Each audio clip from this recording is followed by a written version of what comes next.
Hey, English 1301 researchers. It's good to be with you again. I want to talk to you just a few seconds about taking your thesis statement, the one that we put together in class individually last week. That would be your narrowed subject and your slant on that subject. And taking that and developing a strategy to turn that one sentence into a 5-by-7 page research essay in Modern Language Association form. So the first thing to do, of course, you've already done your bubble brainstorming. You have already completed your MLA outline. So that's going to help you so much in this next step. You also have gathered together 6 sources. And with those sources, you have made note cards. Detach the note cards from the sources at this point. And put them in a stack over on the left-hand side of your computer keyboard. Now, think of it this way. You need to start with an outstanding first paragraph. Just like E.B. White's What's More to the Lake, this paragraph needs to pull your readers in, catch their attention.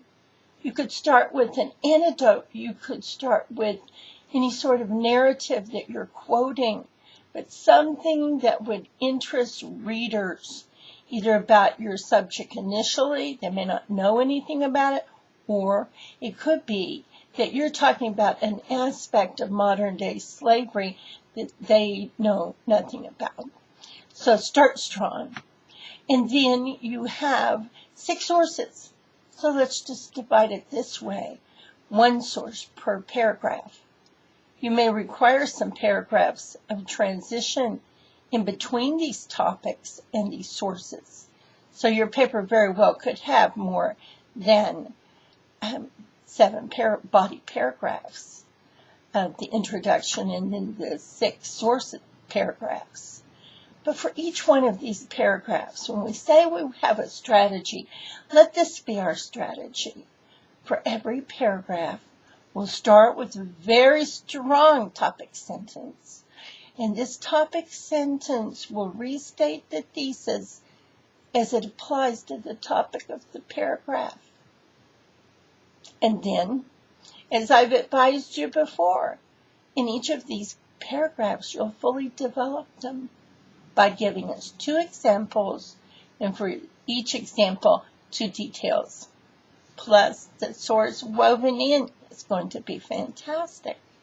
So I want you to go ahead, line up your sources. As you use them, move them from the left side of your computer keyboard to the right side, because the stack over on the left are the sources you have not yet used.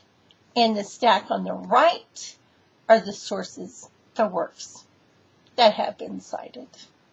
Once you have that stack completed, then what you can do is alphabetize those, and that will create the works cited page perfectly.